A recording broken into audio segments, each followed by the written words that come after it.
that a while ago. I haven't done a show with Eric in a while. It doesn't seem like. He's been really busy lately. Yeah. He's well, I mean, they just moved. They bought that house and they just Oh, moved. they So did go through with it. Oh, that's cool. yeah, yeah. So he's been really busy, mainly with that, just trying Mhm. to get moved and whatnot. Yeah, on top of everything Um, else. because they did it slowly, Mhm. instead of like taking a weekend and moving everything at one time. They still had the lease on their apartment through the end of the month, like through the I guess through the end of September, and they did it. They moved all the like appliance and big furniture. They did it the smart way. Right. They Yeah. they did the furniture um, in one weekend, Mhm. and then they just took stuff off and on the rest of the time. Yeah. Well, that's a heck of a lot easier to live out of suitcases for a week or two while all your furniture's already moved. Oh yeah, move your essentials and then take your time moving the rest of it. That and there's nothing more depressing than getting all your furniture in the house and then getting all your boxes in the house and looking around and thinking, crap, now I've got to store everything. Right. Because just because you got it inside doesn't mean the job is even half over. You got a ways to go. That's what she said. It's true. She said it every time. It's all making sense now. Right. So I guess we're about to get woke up in here, huh? Right. Yeah. Then Some gonna have some revival up in here. gonna harness your chi. Right. Open up So that third eye, the pineal gland. right.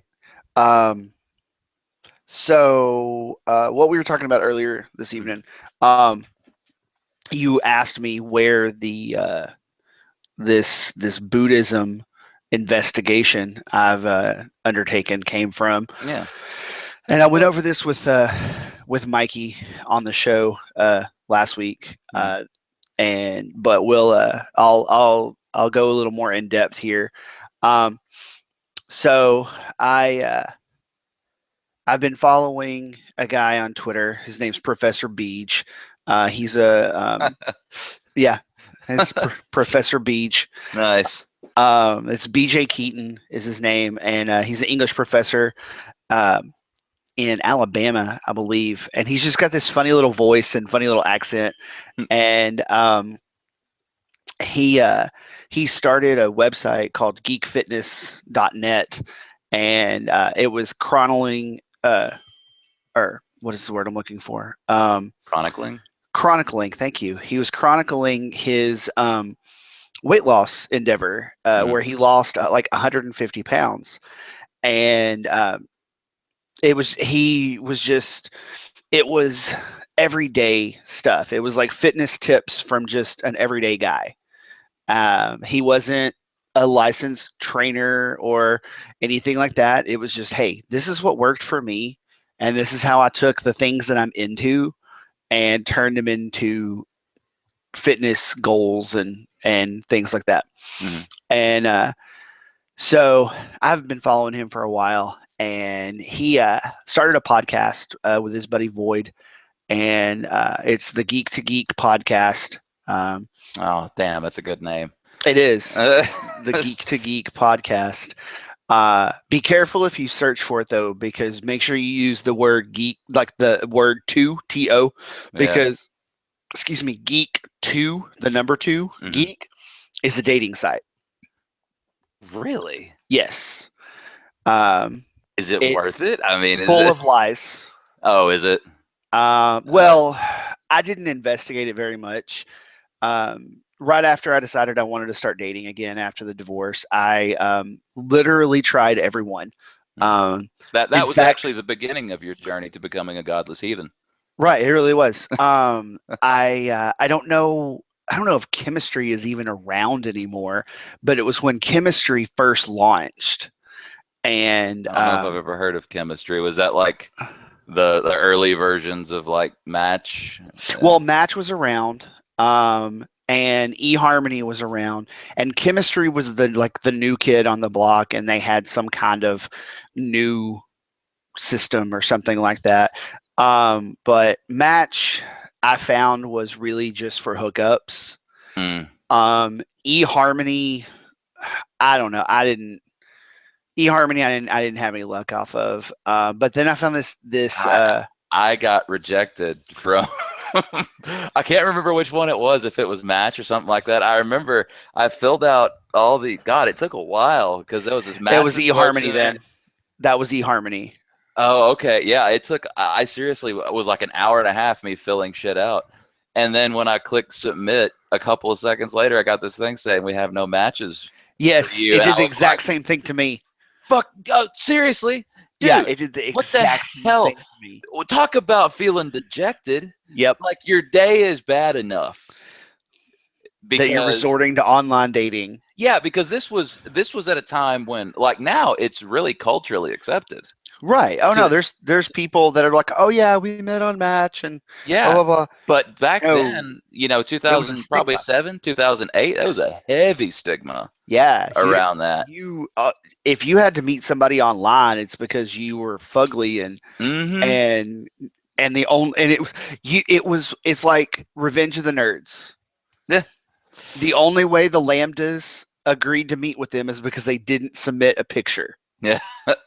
Yeah, and in retrospect, and that's how online dating was back then. And it's weird. Like in retrospect, I was like, I look pretty good in 2007, 2008. I could have just gone out on the town. Why why did I feel like I should try that? And then oh man, that hurt. Yeah, that hurt. I was done at that point. Online dating back in the day was soul crushing. It really was. But no, Geek to Geek is an online dating service. So is Large Friend Finder. Shut up. Don't know how I fell down that rabbit hole. I honestly don't. It was chubby chasers, I guess. Years. It's what it's for. BBW dating is what it says. Yeah, it's basically adult friend finder, like hookup stuff, but for big people. When you're looking for but it's Large Friend Finder. That's a thing that happened. That's wow. Yeah. And it may have been because I was it was when like. Were you looking up fitness stuff and looking up dating stuff? No, I think I was looking up because this was like when online dating sites were starting to spring up left and right. And you had like the niche ones, like the farmer one, and dude, did you hear like the new campaign about farmersonly.com is you don't have to be a farmer for farmersonly.com. God, now you've gone Facebook. Yeah, you're just letting anybody in, huh? Yeah. God, it's just like when they let the blacks in college. Right. It all went downhill after that. And yet JDate, which was the Jewish. Yeah. How is that not racist? I know, right? But no, I think I may have actually. I've gone on Asian dating sites before. I think I may have actually looked up to see if there was like a dating site for big people. Oh, well, why not? I mean, the internet is out. You can look for anything on the internet. And I think that's how I found it. Yeah. I was like, Large Friends. Just morbid curiosity. Yeah. You get it? Morbid? No, I got it. Okay. No, I got it. Okay. But no, I think that's what I was looking for. I was just trying to find if there was an online dating site for big people. Yeah, and you got to be really careful, like the descriptions you use, because if you're like a big guy that's like hairy, I know it might be considered a bear. I've been told many times I would make a killing in the bear community. Well, yeah. Oh, you'd be crushing it. Yeah. But you might find yourself on the wrong kind of websites. No, I know. The internet is a dark and scary place. We had a friend one time. He was married to a cousin of mine, actually, who he got drunk once. He got drunk quite a few times. A few times. And he admitted one time, he was like, I actually seriously considered modeling for American Bear. Those guys make money. I was like, wow, Yeah. you're gonna love this conversation tomorrow. Yeah. Yeah. So that was a fun tangent. Yeah. So I found the website, and so Beej and Void started the Geek to Geek cast, and they had a segment at the end of every episode. They have like a topic of the week, and they spend most of the episode talking about that topic, and they do their weekly geekery, and it's like the thing they've been geeking out that particular week. And Beej used to do the weekly health hack. All right, that's really throwing me off every time I hear Beej. I know, sorry. He would do the a weekly health hack, and he decided to expand that and expand his Geek Fitness brand to the Geek Fitness Health Hack podcast, and they're like sub 30-minute podcasts, probably mini-sodes kind of thing. Yeah, and it's just like one little tip and an explanation and some like background and whatnot. Like he's got an episode on hydration, and don't be ashamed to buy a Walmart bike. So really focused, not like us. Right, exactly. Yeah. He's like again, like don't be ashamed of buying a Walmart bike. He's like, there's nothing wrong with buying $100 bike at Walmart if that's what you want. Yeah. If that's what you can afford.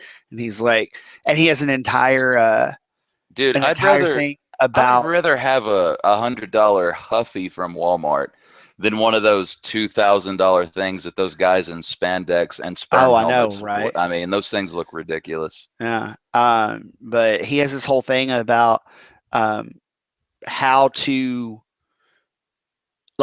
start running, and it's like you need to get the right kind of clothes and the right kind of shoes, and I didn't even know there was a thing called running socks. Yeah, that I own like 6 pair of running socks now, and they're amazing because I can go on a 30-minute walk run thing and come back and my feet are dry as a bone. It's amazing. They're water wicking socks. I don't know. I'm one of those people. I've never had foot sweat before. Oh God, my feet sweat like. I've never had athlete's foot or anything. Like I've always avoided that. Somehow. Oh no, my feet are awful. That sucks. Yeah, I've got terrible feet. But there was an episode that he did where he talked about mental health and the importance of mental health, and I saw a lot of parallels in his mental health issues he'd been dealing with and his health and weight issues that he was dealing with, and we were kind of kindred spirits on a lot of fronts. And so he recommended he kind of fell off the Health Hack podcast fell off this summer, and he posted a very personal episode recently where he talks about why the podcast took a hiatus over the summer, and he talks about having literally debilitating anxiety where he couldn't get out of bed, and he's on medical leave from his job because because it got that bad. And so he talked about he had been trying to do meditation, and I looked into meditation a little bit. Somebody recommended an app on my phone, and so I tried it, and it felt like relaxation techniques. I'm like, I don't understand. I don't get the point. Why are we labeling this meditation? This is just deep breathing and calming yourself. Like I can do that. Yeah.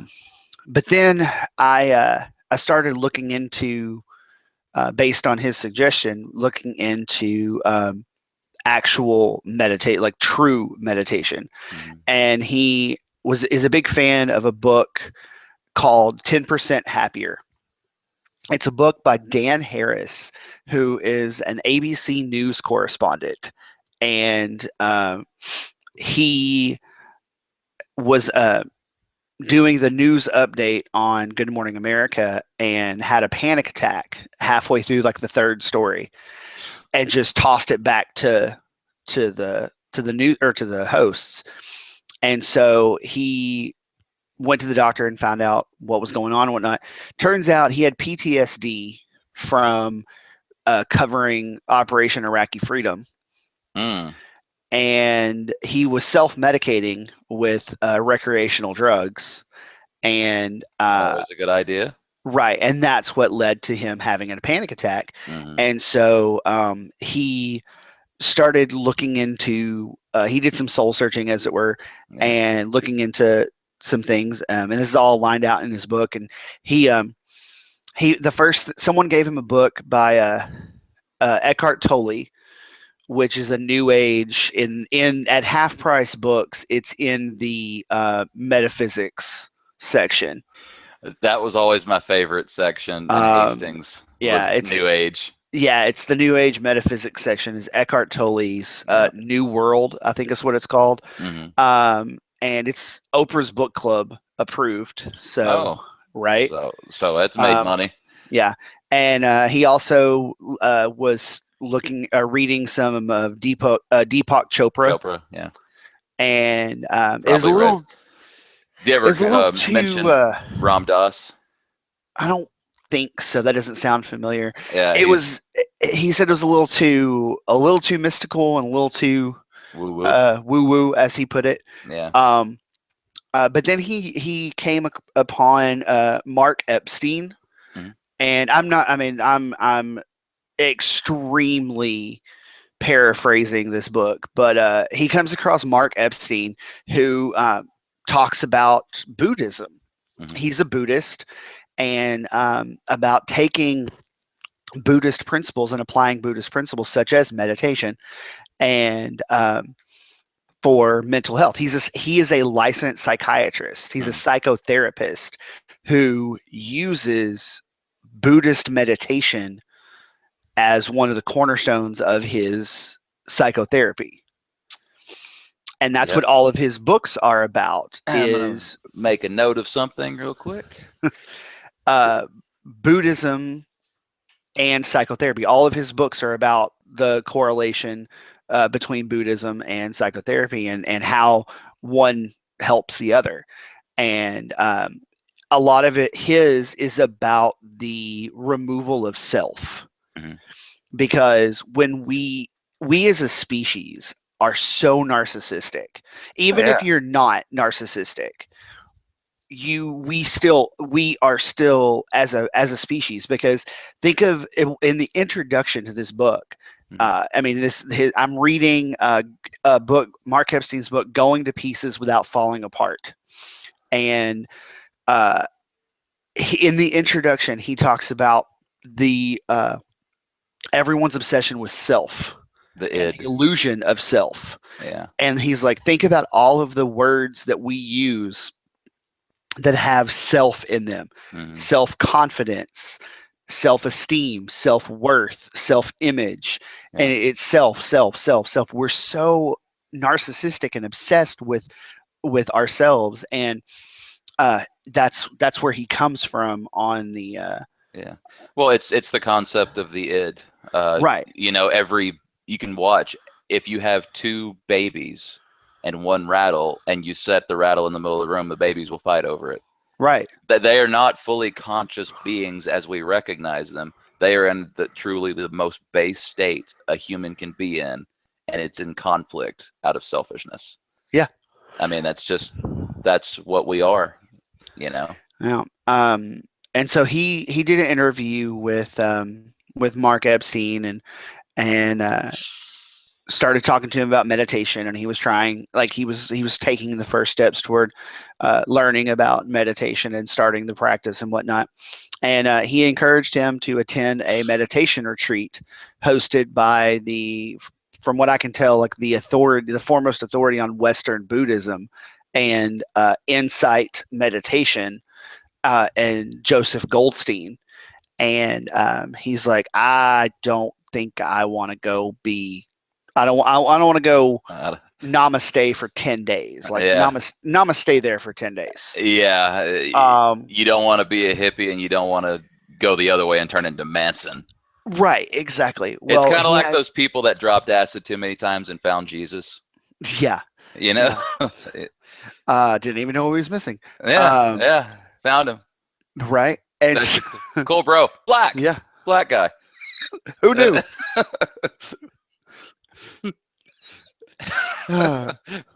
Sorry. Heard he had an 8 pack. Heard he was Mhm. shredded. Oh Uh, God, ripped. And that's just it's that swimmer's bod, man. yeah, and that just shows that he gave himself over to the Romans because as many chest flies as he did every day, he could have snapped that fucking thing like a twig if he wanted. Oh, right. Just Yeah. No. crack. Yeah. When the temple broke and the shroud went in half and stuff, that was actually him just dropping an elbow on the ground. Yeah. Yeah. Good I times, man. just had this picture. I just saw this image of Jesus coming down from the Sermon on the Mount Hmm. with big sunglasses going, "Oh yeah." See, I kind of went the other way because we were talking about Jesus being black, having an 8-pack, and dropping an elbow. I was thinking about, and the Christ says, it doesn't matter. Right. No, I saw him like coming down, like spinning around and pointing and whatnot. Robe's got tassels on it. Well, I guess we both know our internal versions of Jesus now. Right. He's got Mary Magdalene up on his shoulder. Oh yeah, and everybody, it's that will they, won't they kind of relationship that everybody's watching them like, God, I don't know, are they something? Yeah. Mm. He's at the Last Supper and he's like, Judas, are you going to betray me? And Judas is like, well, brother. Oh yeah. Oh God, there's a bit right there. Oh God, the Last Supper with classic wrestlers. That'd be amazing. That would be an awesome sketch. That'd be a great Robot Chicken sketch. Yeah. Like get the old action figures that are so close to the real thing. It's like being in the ring. Judas, you may have 30 pieces of silver, but I've got the gold. And he holds up the belt. Right. Yeah.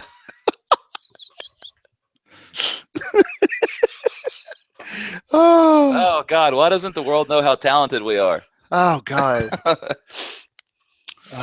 Well, hell, South Park stole an entire 2-part episode from us. So did frickin' Mencia. The Super Best Friends was our idea. Yeah, it totally was. The Super Best Friends was completely our idea. Like a year before that happened. Fully fleshed out idea. It was.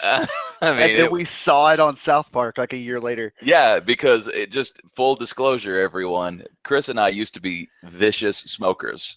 Yes. And we would go out in the carport and smoke like a pack, just talking. Yeah. And we sometimes it was a cigar. Yeah. Oh God. We had that extra box of cigars when the kids were born. Yeah. That we had to kill. Yeah. The cigars, not the kids. No, yeah, we had to right, just to clarify that. I mean, Chris is a liberal, but that doesn't mean he's into child murder all the time. Not that liberal. Yeah. No. Now he's okay. He's down with butt stuff, but not killing kids all the time. No. Definitely get Jesus out of class, though. That's what we're learning right now. Right. So where? Oh yeah. So retreat. Yeah. He had a couple of other friends, like a couple friend that said basically the same thing. They're like, you need to go on this retreat, and there's a really good retreat led by Joseph Goldstein. And he's like, well, that's two independent people who don't even know each other that have said the same thing and made the same recommendation. And I trust their opinion. So maybe there's some credence here. So now, is this guy like a trained therapist, or is he just like a guru? Or Goldstein? Yeah. Goldstein was in the Peace Corps, and then he went to India and studied meditation in India for a long time. See, that's the same thing that happened with he may be part of the same group, the guy Ram Dass that I was talking about. He was actually born and raised Jewish, He's a Jewish guy, Uh-huh. and he worked at Harvard with Timothy Leary and all those guys. Mm-hmm. And he went to India and found himself and became Ram Dass, and now he's a guru. That he's one of those people that is really fascinating, and you read his work, you listen to his lectures and stuff, and it's really like, wow, that's some deep thought and stuff. But then he turns around and makes $100,000 at one seminar, Right. and it kind of makes you go, oh. It's kind of like when I see a preacher driving a BMW. Something seems wrong with that, Yeah. He Joseph Goldstein is the co-founder of the Insight Meditation Society in Massachusetts. He graduated from Columbia as a philosophy major. Oh, Then he entered the Peace Corps in Thailand, where he first became interested in Buddhism. After the Peace Corps, he spent most of the next 7 years in India studying and practicing meditation. He began teaching and leading retreats in 1974. In 1975, he co-founded the Insight Meditation Center, or the Insight Meditation Society, and then they have like a center in I have centers scattered around right. Massachusetts or something. Yeah. And so he teaches insight meditation and metta meditation, which is loving kindness meditation. And I'll get more into that here in a little bit. But anyway, so he goes on this retreat, and the first few days were not awesome. First day or two, but then he has like this awakening, and he did, and by the end of it, he was a changed person by the end of it, and he wrote this book explaining it and whatnot. And people, when he was kind of a closeted meditation person for a while, because it didn't have it had a stigma of you're one of those guys. I was the same way. I mean, I meditated for years, but I just never talked about it. Right. It's like people think you sit on pillows with your legs crossed, and you're like, oh. Yeah, especially if you grow up in areas like we did, right? Rural Northeast Texas. There is only one way to enter peace, and that's through the church. Oh, absolutely. And that preacher up front is the one who knows the way to enter peace. God damn it! So you sit there. It's true. You listen. It's true. And otherwise, you get church pinched. Yeah. The worst part is, I'm not joking. No, we're not. This is not hyperbole at all. Yeah, it may be funny, but I'm not joking. That's what it's like around here, or at least it was in the 80s and 90s. I'm sure it is still today. Well, there's a reason I don't live in my hometown anymore. So yeah, he didn't really talk about it, but then someone was like, "Why? What do you get out of this?" And he just off the cuff is like, "I feel like it makes me 10% happier."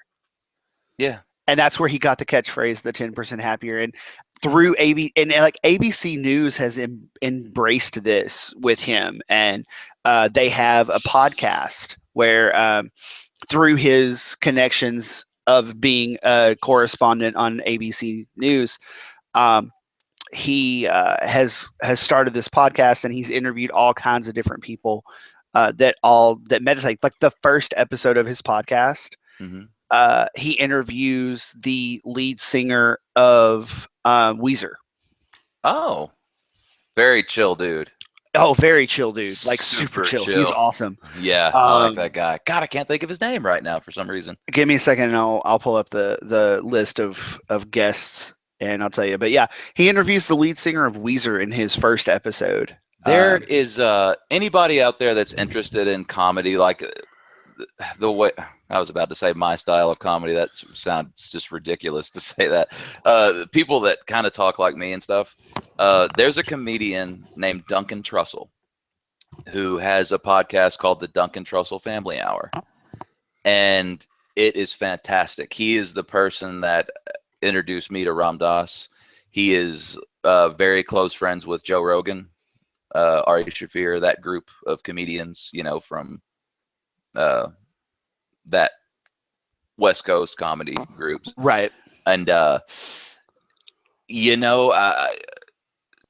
2011, 2012, I was going through some dark times. I guess quarter life crisis, whatever you want to call it. I started to realize the world was the way the world was. There was no hope. It's all blackness and death. Just Right. kind of having one of those times. And it's very bizarre to say, but I started listening to the Joe Rogan Experience, which is Joe Rogan's podcast. And one day he had this guy on called Duncan Trussell. I'd never heard of him before, but he says that he's got a raspy lesbian voice, and he does. But he is like this hippie from North Carolina that's super into drugs, but doesn't like do them all the time. He's just into love and peace, and he's like pretty much every other funny person. He's got a lot of inner demons, and he went on a journey basically. And that's kind of like what the Duncan Trussell Family Hour is. Now, it's just him talking to his friends, but they go on a lot of religious tangents and stuff like that because he was raised in traditional Southern Christian kind of environment. And he found a lot of Eastern meditative practices to really, really mellow him out. And I like him too because he has a lot of similar interests to me that go not just from the philosophical things like with meditation and stuff like that, but also, studying the more esoteric stuff.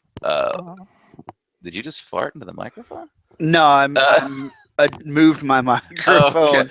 I moved my microphone away from my mouth. Oh, okay. Because I heard. Yeah, Okay. It's the hinge on my microphone. Like it kind of ruins the mood. I'm sitting here spilling my soul. Sorry. Yeah. No. But he gets into more esoteric stuff that I like. Talking about like Aleister Crowley and things like that.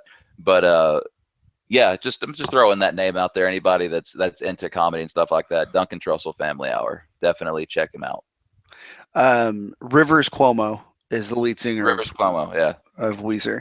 Yeah. But he's had let's see. Well, Sharon Salzberg, she's the pretty much the authority on loving kindness meditation, and I'll explain all the different kinds of meditation that I've learned about just in the last 2-3 weeks. RuPaul. Really? Yeah. Well, I guess if anybody has to learn to be comfortable with themselves, I bet it's a Mario Batali. Don't know who that is. He's a chef. He's a TV TV chef. TV chef, yeah. Yeah. Big burly dude. And this was one I thought interesting. Episode number 35 is Alan Cumming. Really? Yeah. Ah. And these are all people that That's have that meditate.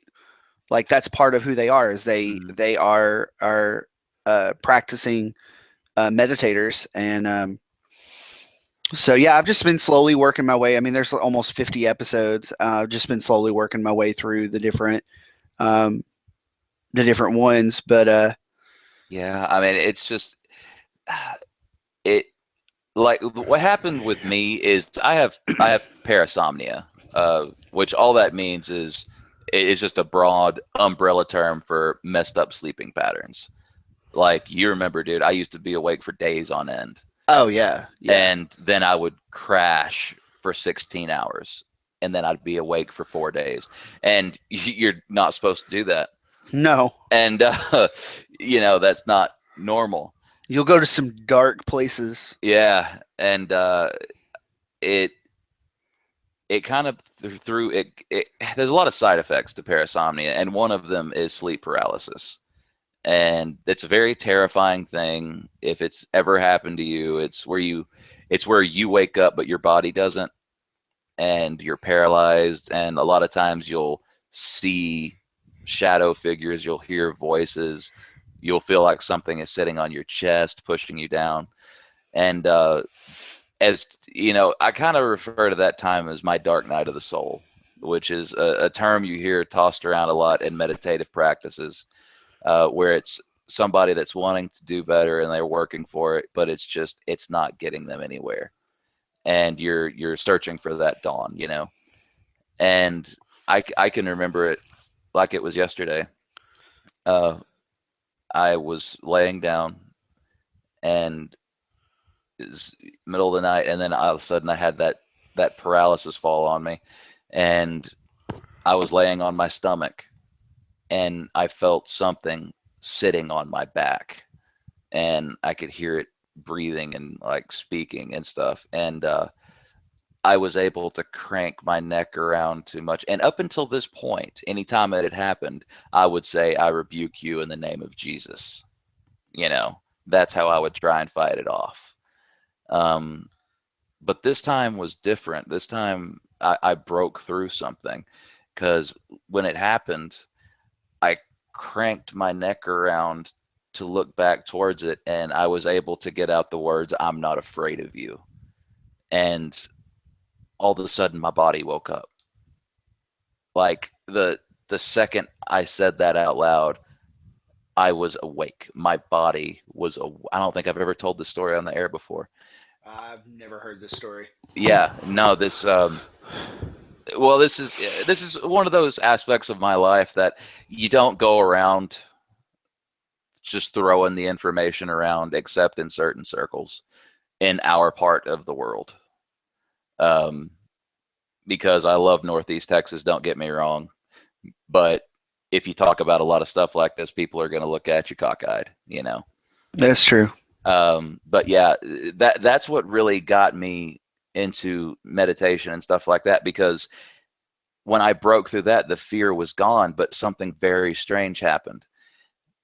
I realized that the sleep paralysis is kind of like the first step to a deep meditative state, because your body goes to sleep, like, and you can, after time, you can teach yourself to do this. You can lay down and actually make your body go to sleep while your mind stays awake. And if you're able to hold on and keep your mind awake, you will go to this place. And it's like lucid dreaming. I was just about to say, is this like lucid dreaming? It's like lucid dreaming, but more real. And you can go to, I've gone to a place about 3 times. I've always, you know, I'm not gonna say always. There are bad times. I actually had one about a week ago, but you can go to good places. But there's been a few times where I've reached a state that I can only refer to as ecstasy. Um, my description of it is going to sound vile, but it's not. It's just, there's it's like being on every drug imaginable while orgasming constantly. It's that powerful, and it sounds very vile and disgusting, but it only sounds that way because a human's mouth is too vile and disgusting to describe something so beautiful. It is that powerful of a thing. And I used to be somebody that I was so I was so angry at the world. Like, I used to be one of those people that would just rage at Fox News at 3 a.m., you know, and I was just, everything else is the fault of the rest of the world, you know, none of my doing stuff. And going into these states helped me break free of that. Now, I still have my inner demons like everybody does, but that place you can go, I really do think that if there is a heaven, I can't imagine it how it could be better than that. Um, I mean, it's just, and you know, I don't know if it's necessarily actually a spiritual thing, or if it's just the chemicals in your brain. releasing, doing certain things, like you have a massive dump of DMT or dopamine and serotonin in your brain, or if it's an actual spiritual experience. I don't know. But the thing is, that place is so beautiful and so perfect, you don't care. Does that make sense? I mean, No, it does. It does. it, it And that was some deep stuff there, man. yeah. Again, this is one of those topics about my life that I'm a very open person. I'm sure anybody that's ever listened to this podcast knows I'm pretty open and joking and stuff like that. But I don't talk about this aspect of my life very often because so few people actually are prepared to hear it. Not because they're mentally unprepared or spiritually unprepared, it's because they don't want to hear it. Right. Because their mind is so closed to the possibility that something different than what they were taught as a child may be true. Um, when you're a young child, the reason people use corporal punishment and have since the dawn of time is because a small child can't understand the nuance of social interaction, but it can understand pain. So if a kid, flips somebody off and you spat them on the back of the hand, they know not to do that anymore. You can't explain to them, you can't raise your middle finger because that was a medieval insult towards people who are going to cut off an archer's finger. You can't explain that to a child, so you spat them on the hand. And that's what I think has happened with a lot of deep. I'm sorry, can I do a little rant real quick? Go ahead, man. I think that is what has happened with a lot of our spiritual practices, especially in Christianity. People were too simple in their thought process to understand how great and expansive this possibility of existence really is. So they resorted to just slapping us on the back of the hand because we didn't get it, because we couldn't wrap our minds around the fact that there was ways that we could access internal parts of ourselves to take us out of the misery and humdrum of everyday life. When we were walking around Galilee in the desert, starving to death and thirsty, we had the ability within ourselves to go to a place of utter bliss and peace and happiness. But the people in the temples wouldn't teach us that. They would teach each other that. But all they would teach us were, here's some names, here's some stories, here's this, that, and the other thing. Follow these rules. That's the way you're supposed to work. I think everything just got twisted up and turned around and turned backwards and inside down. There's in all of esotericism, you will hear a term as above, so below. And you'll even hear it in the Christian Bible. I believe it's like Mark 8:18 or something like that, where it says, whatever you shall bind on earth shall be bound in heaven, and whatever shall be loosed upon earth shall be loosed in heaven. The idea of as above, so below, you find that everywhere.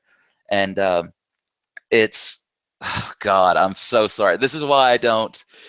This is why I don't usually bring this stuff up around people, because it is so intense for me. That I go on these rants, and because it is an amazing thing. But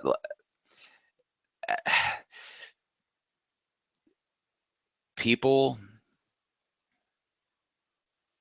are the result of chaos trying to find its way to order, you know, only to find more chaos in the end. It's Well, I'll tell a quick story. About 6 months ago, probably, I went to a place I had never been before. I had some terrible things happening in my life at the time.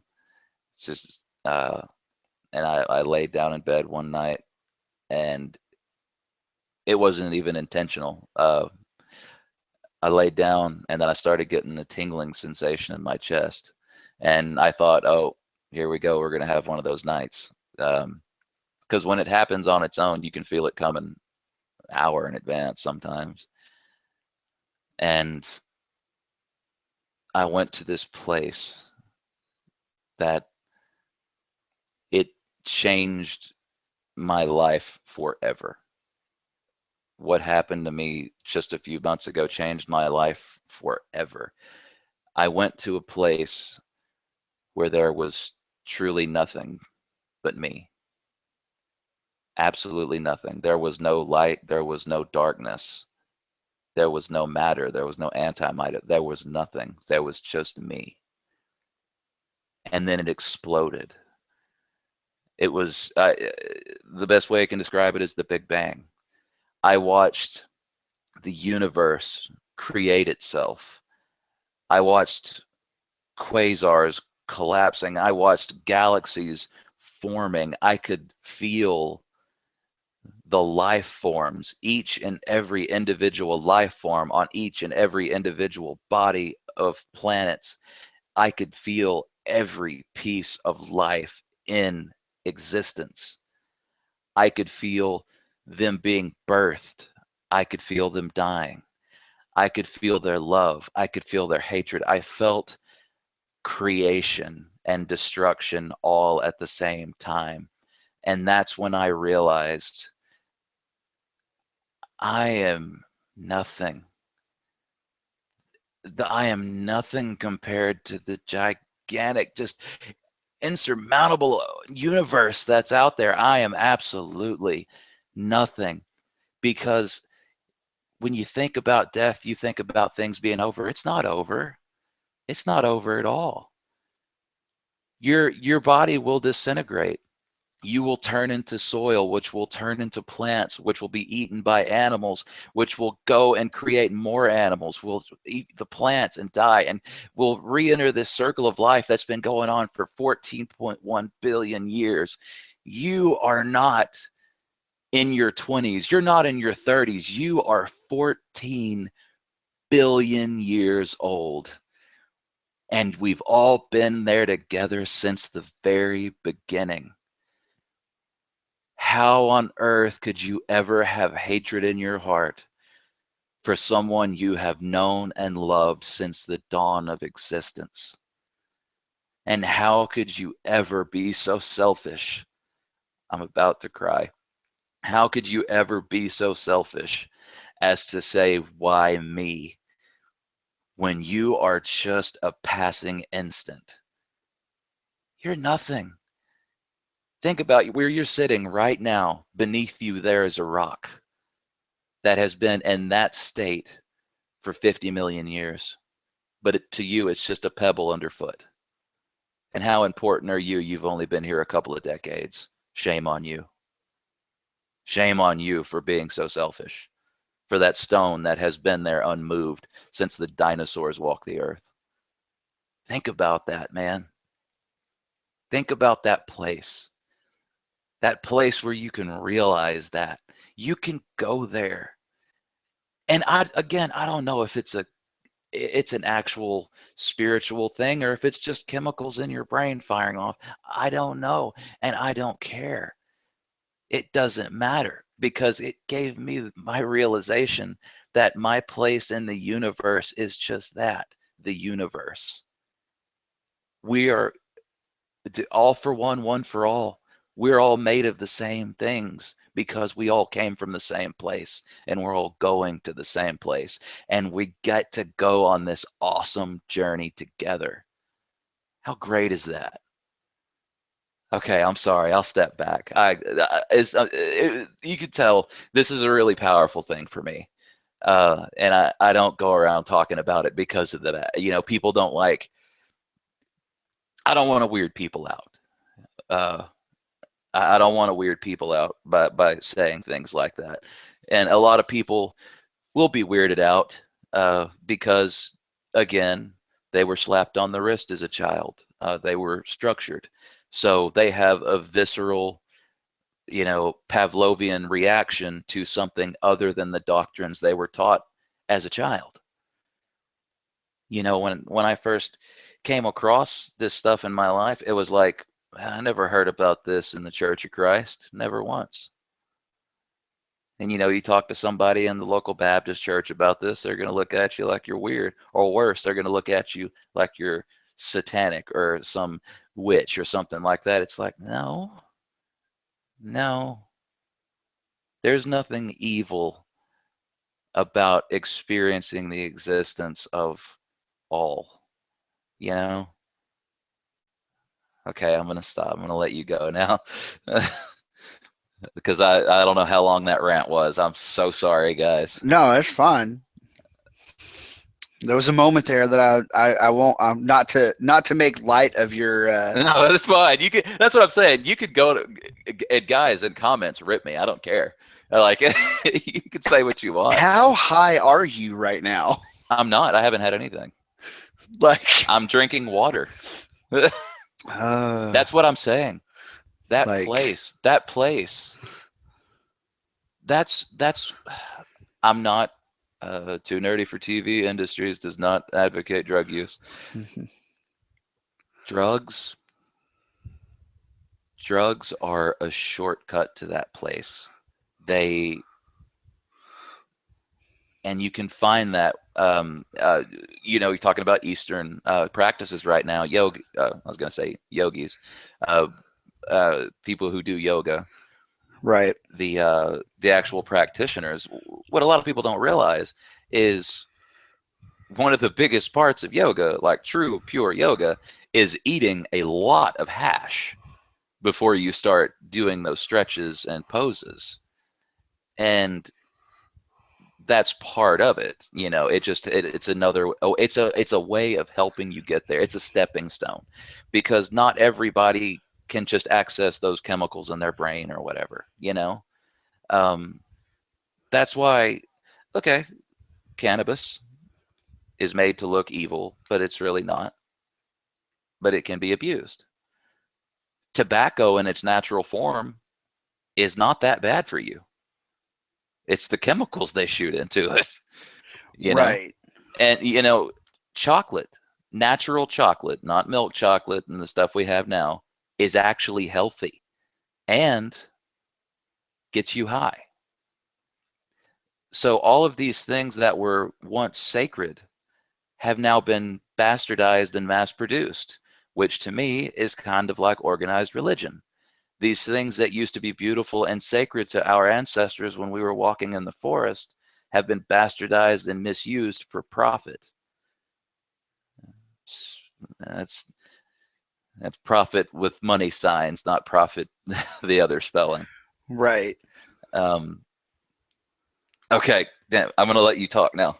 I'm gonna stop because I could seriously sit there and talk for hours about that. So I'm gonna let you go now. Well, no. No, I'm so, not high. No, right. The point of all that is no, I'm not high. Yeah. So yeah. So sorry. No, it's fine. I'm just trying to get back to where I was. So anyway, I have taken the this 10% Happier book and the podcast I've been listening to and whatnot, and I've just been investigating the things that he talked about that Dan Harris talked about and discovered in his searching and whatnot, and I really am intrigued at what Buddhism has going for it. Yeah. And I said this to you earlier today, and I mentioned it when I talked to Mikey about it. But do you see now why I said we should probably wait for the first show? Yeah, no, it's true. Yeah, instead of just talking on the phone. So I have had I've been in a crisis of faith for a few years now, for a lot of different reasons, and I know the way I was raised in the church that I was raised in and whatnot. You're supposed to go tell it on the mountain, and you're supposed to be proud of your faith and your conviction and whatnot, and be a warrior for Christ. Right. We are Christian soldiers. Exactly. Yeah. And that's that's great. Yeah. I disagree with that. Mhm. I didn't used to. I mean, I was the kid at in the youth group that had the parody Jesus T-shirts. WWJD keychain. Yeah, Yeah. and I mean, I listened to DC Talk and Newsboys and Jeff Moore in the Distance, and I went to youth Oh, rallies and oh, and you're like a David Crowder kid. yeah. So yeah, like I was totally that's who I was Yeah. in high school, That was also a and very 90s thing. it was a very '90s thing. Now, people don't understand. Jesus was big in the 90s in Yeah, he Northeast Texas. was. He was bigger than Lennon. Yeah, Okay. Jesus was a big deal in the Yeah. '90s. Didn't catch that John Lennon joke. No, Okay. I got I Okay. got it. I totally Just, no, I totally caught it. But I've had a handful of crises of faith over the Yeah. years. There's been a few times that I've just been mad at God, oh yeah. just straight up mad. Like, He can be a dick. yeah, yeah. there's- Like Jim there's- Carrey put it really good. Like Jim Carrey has some really good points in Yeah. Bruce Almighty. Yeah. Oh yeah. Um, Actually, very poignant movie. Yeah, it really is. Yeah. Smite me, oh mighty smiter. I'm Yeah. not one for blasphemy, but that would make me Um, laugh. Yeah. But no, I've been in a crisis of faith for a while now, and it's just God and I are just not bros right Yeah. now. Yeah. And You're that's not fine. on. You're not on speaking terms, and you didn't start it. You know? Right. But I mean, it's like I'm at a place right now where I roll my eyes when I see religious based posts on Facebook. Oh And yeah. Because they feel so hollow. yeah, they do. They do. Repost this if you love Jesus. Like, well, Yeah. Jesus knows that I love him. I don't Right. need to do this, Like that, or the other thing. my Facebook page, Jesus doesn't care about my Facebook page. Yeah. Jesus cares less about my Facebook page than the people that read my Facebook page. But yeah, that's just where I am. Yeah. And it's a lot of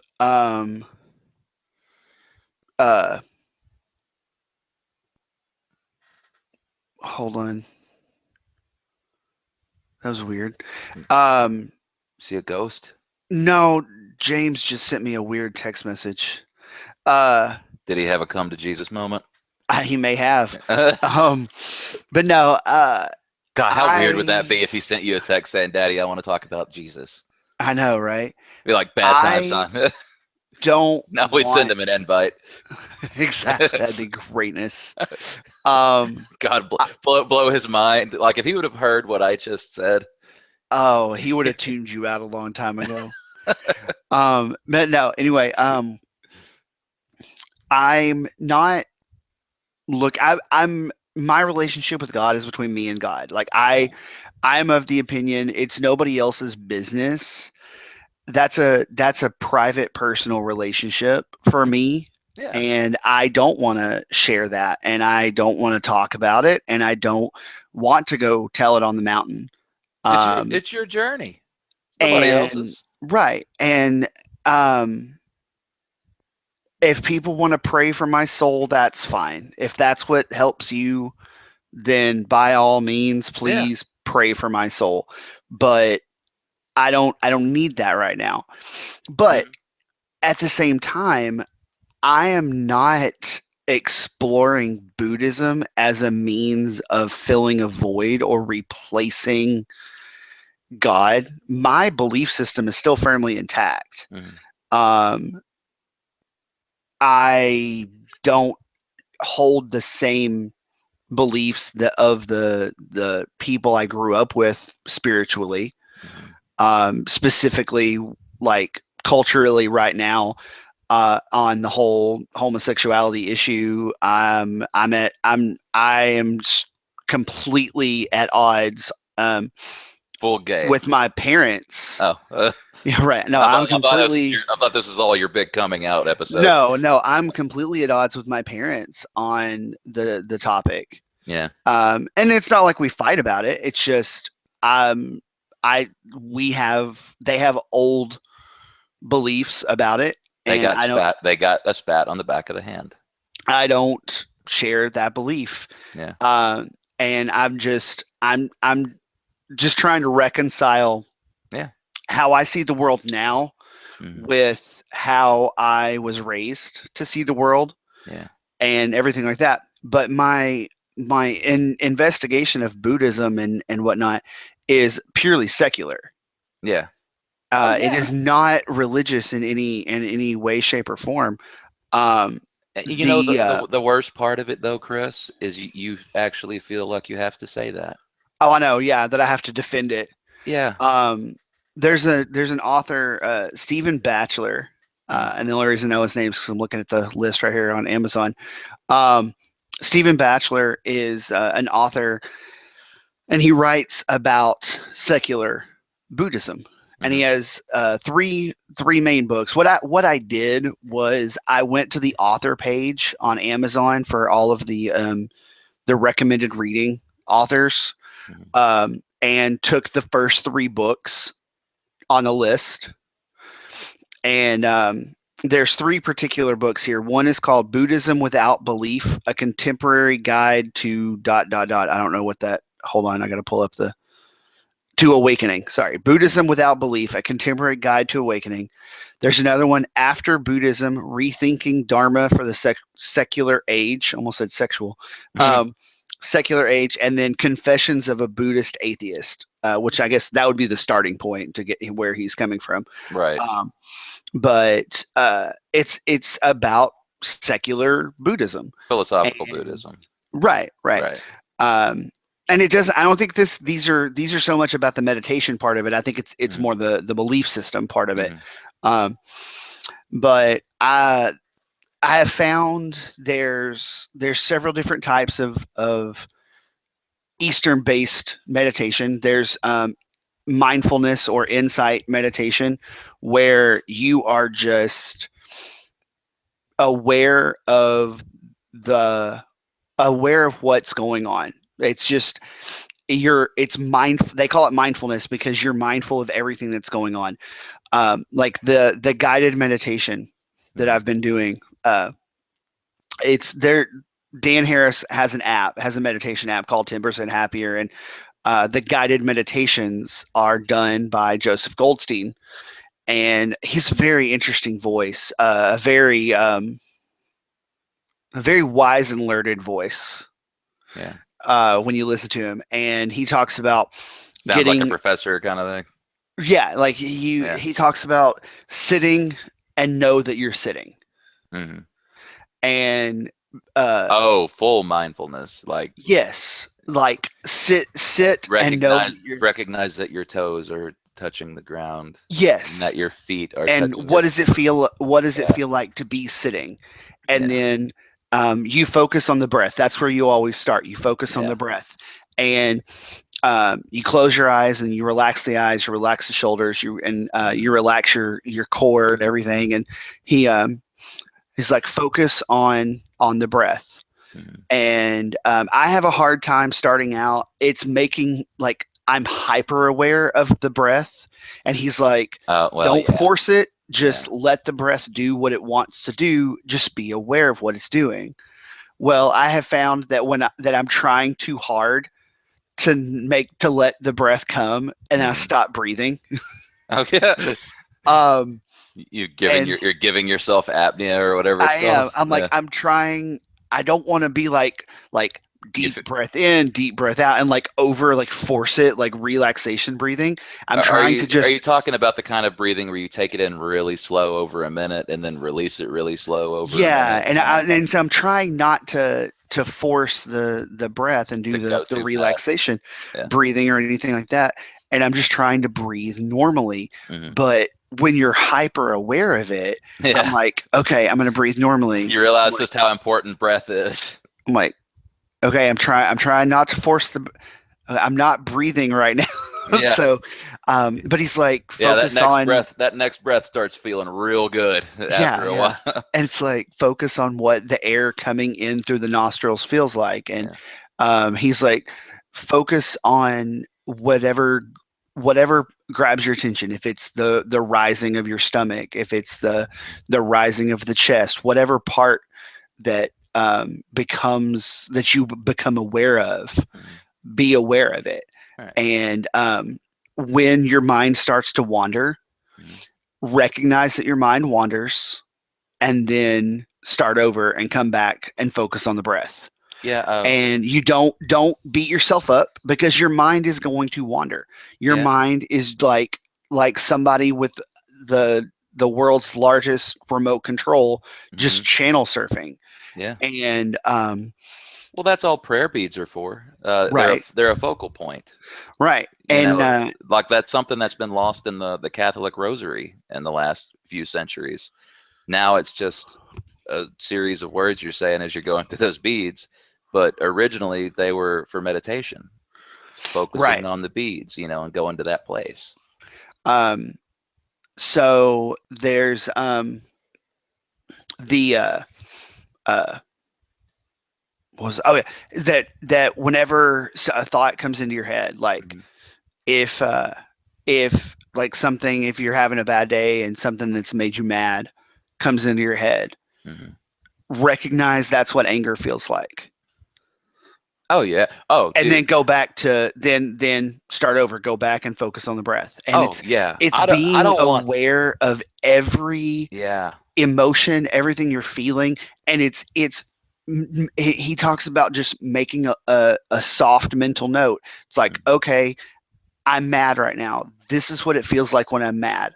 Yeah. I'm done being mad. I'm going to go back to my breath now. Yeah. Yeah. That's what I was gonna say. I didn't. I don't think I said it during my spiel earlier.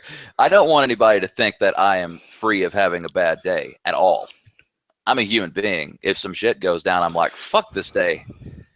It's just, I think the biggest problem with spiritual or philosophical journeys people go on is they think the destination is a single point, when in fact it's a horizon.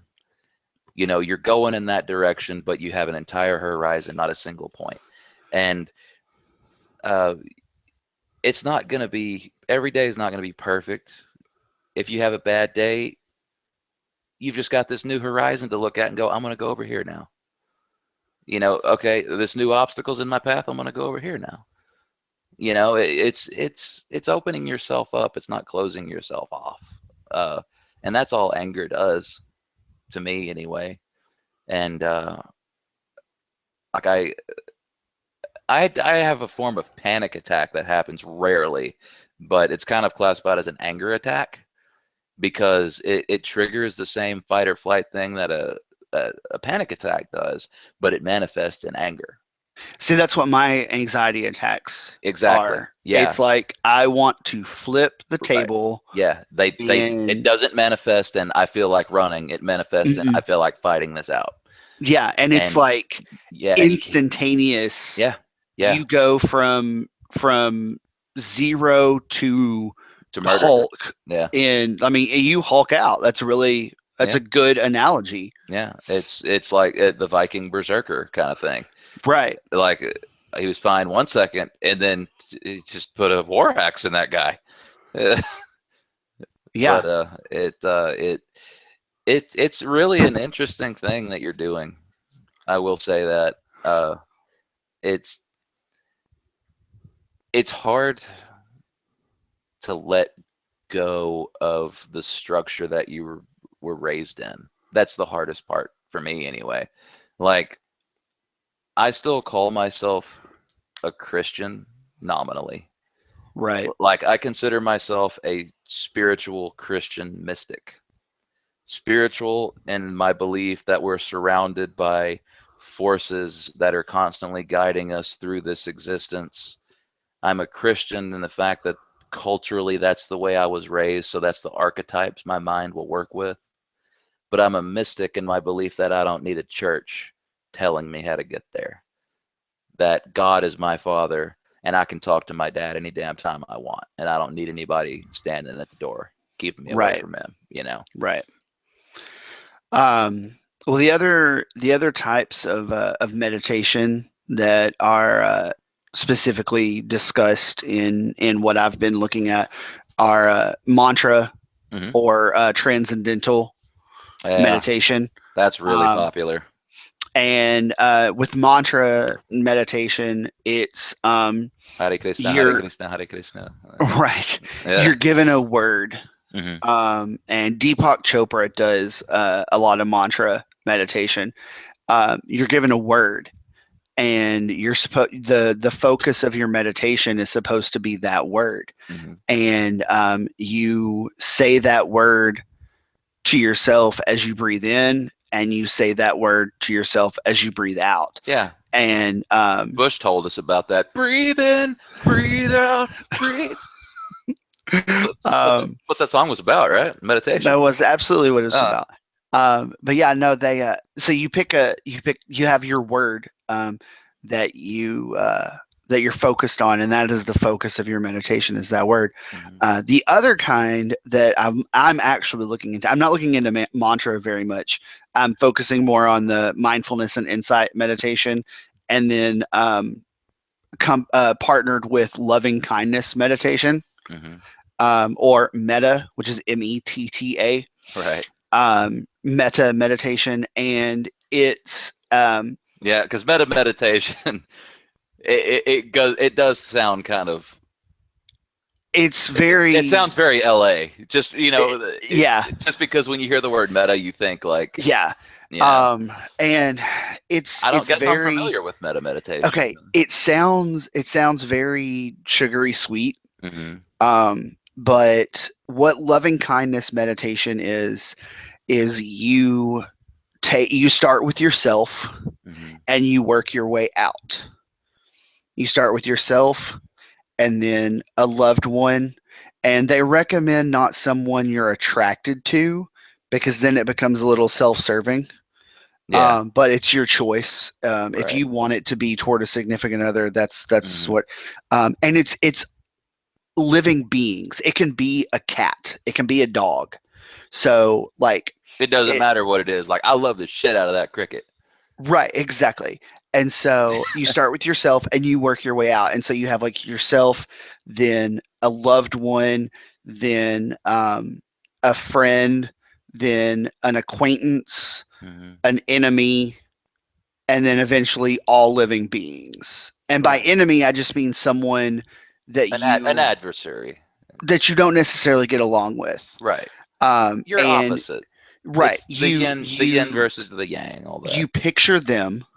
Hmm. You picture this living being, whether it be animal, mineral, or vegetable, and you picture them and you say, you start with yourself. It's, may I be filled with loving kindness. May I be safe from inner and outer dangers. May I be well in body and mind. May I be at ease and happy. And then you move on to um, the next person. It's you choose a benefactor or someone in your life who has loved and truly cared for you. May you be filled with loving kindness, etc., etc. Okay, Hmm. and then you work your way out to the whole of living creatures, like all living creatures or living beings, all living beings is your final stop, and you just send these good vibes out. And it's almost a It's the prayer. whole idea of give us this day our daily bread, It's forgive us all yeah, it's all the almost a prayer, but you're focused on that person Mhm. and wanting the best for that person or that being at that time. Yeah. And it opens up your the Chakras. compassion centers of Yeah. your brain, and your and it opens up your heart. Yeah. I mean, that's trite, but that's what it does. It opens up your Again, heart, and things like this sound trite and hokey and woo woo, but and it's and because yeah, we haven't been able to make words for this stuff. It's too complex for our monkey mouths to come up with a sound that can signify that. Right. You know. Yeah. Um, it's funny you say monkey mouth because the Check out monkey brain. check out the Monkeys Pod. Number one Right. podcast, Too Dirty for Yeah. TD. The monkey brain is one of the parts of the brain that's talked about um, in Buddhist teachings is you have all these different parts of your brain, and the monkey brain is the shiny object part of your brain. Yeah, jingle keys. The easily distracted part of your brain, and so the child, right, the self-serving. So yeah, that's what I'm doing. That's what I'm into. That's awesome, man. That's awesome. And I've got, what have I got right now? Like, not counting the 10% happier, because I plowed through the audiobook of that. I did buy the actual book so I could take notes and whatnot, highlight some key parts of it. That shows something. You're actually wanting to do notation on the corners. That yeah. Because you hate books. I do. And so I've got 2 of Goldstein's books on insight meditation. I've got one of Epstein's books, his main book of Going to Pieces Without Falling Apart. And I've got Dan Harris's book. And then I've got another book called Wherever You Go, There You Are, by Mr. Brady. Like, I read that, I was like, wait a minute, yeah. Wait, what? Is this a Brady Bunch reference? Is that what we're doing right now? And so it's about being in the moment. And so I'm working on I'm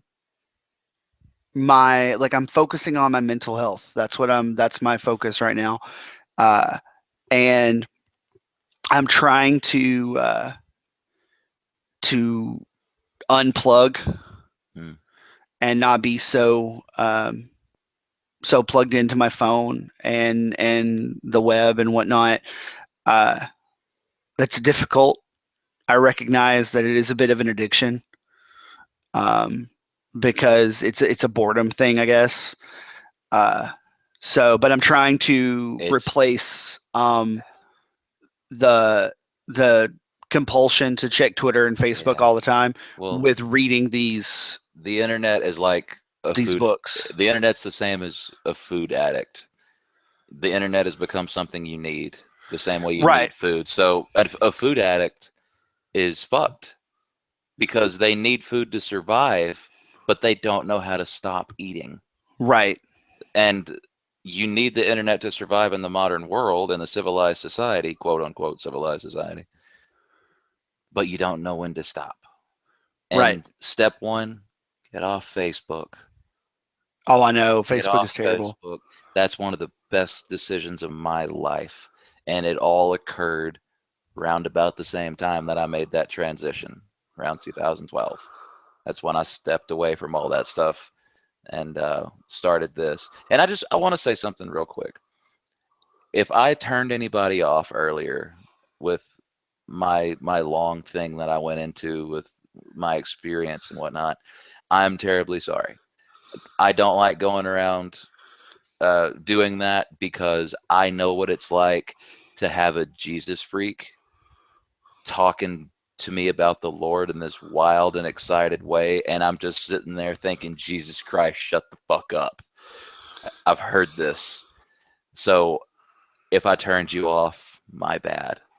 But just try and be, the first step is to open yourself up to understanding. That, I guess it was Aristotle who said, or one of the, the prophets, the people they used to go to, the oracles. The oracle said that he was the most wise man, and his response was, I'm the most wise man because I know nothing. Right. And that really encapsulates everything to me about that journey that you need to go on. Good Lord, look at what you have in your life right now, and it took you 30 years to get there. Oh, I know, right? Now, try and imagine the nature of eternity. Yeah. There's time. Don't try and rush it. You got plenty of time to get there. And when you get there, it may not be what you expect. Because my entire life, I expected the beauty and joy to be some white guy with a big flowing beard sitting on a big throne. Right. And that came from Renaissance painting. That shit isn't in the Bible. Right. I mean, yeah. And I'm trying to find now I would like I can get most of these books on Amazon Market for next to nothing, for like 10% of what the shipping cost is. Yeah, the self-published, the like Kindle I can store. get no, like the actual books. Oh, like I can get or the paperbacks. I can get those like for less than $1, but like $4 shipping. Mm-hmm. So I can get them all for about $5 a piece, give or take. Yeah. Now the top ones on my list, which I discovered this about 2 months ago, because Amazon owns Audible. If you buy the Kindle version, a lot of times you can get the Audible version for next to nothing. I completely forgot about that. I forgot about that buyout a few years ago. To the point that the Kindle plus Audible is usually cheaper than the Audible by itself. Even if you don't own a Kindle, it still comes out cheaper to buy the Kindle version and get the add-on audio than to just buy the audio version. Now, that's, of course, assuming you don't have a subscription to Audible, which I don't. But I rearranged my wish list and I prioritized the ones that have that deal of the Kindle version, because I do have a Kindle. The Kindle version and the audio book version. And the great thing when they're connected like that, especially when they offer you the deal, and they know like Audible and Kindle both know, like both talk to each other, is they sync up. And so it follows along. Yes. So like in my car on my way to work or on my commute, I can listen to the audiobook, and when I get home, I can pick up my Kindle and pick up where I left off on the audiobook. That's cool. From the audiobook. Yeah. And read at home. And then when I get in my car the next day to go to work, I'll pick up where I left off from the Kindle. Yeah, because this is something you kids of today will never understand. Dropping a bookmark. Right. Dropping a bookmark was the end of your life back in the day, because you would be like, fuck. I know I was somewhere in the mid 200s. Yeah. I don't remember exactly what and page. Most of these books are like sub 200 pages. Oh, okay. These aren't like super deep. They're not tomes, Yeah, no. These are like the book. It doesn't take two monks to haul it out and set it on the table. The longest of the 5 books that I've acquired in the last 2 weeks is 230. Oh, yeah, that's good. I think that's very manageable. Yeah. And so I mean that's like 30 pages a day. Read it in a week. Yeah. But I mean, is he pretty level, or is he kind of heady about it sometimes? Like, no, these are all like really level. Yeah. So he didn't LSD out like I did a little while ago. Like, it's all cosmic, man. No. We're all just little embers in the great fire of creation, man. All we are is dust in the wind, dude. Yeah, man. Seriously, it's like the winds of fate will take some of the embers and they will ignite new fires, but most of us will just simply disappear into nothingness, That's the way it really is, man. That's what everybody hears. when Yeah, no, somebody it's true. when somebody like me tries to have a conversation, that's what they hear, and it's like, oh, you don't understand. It's just because there's no way to describe it. You know, Yeah, no, I understand. it's like right now, describe to a deaf man the sound of Beethoven. Right. Right now, describe to a blind man the ocean. You can't do it. You can't do it.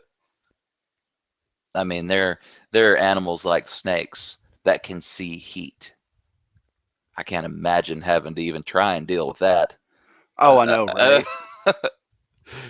I mean, there's this some people, electromagnetism.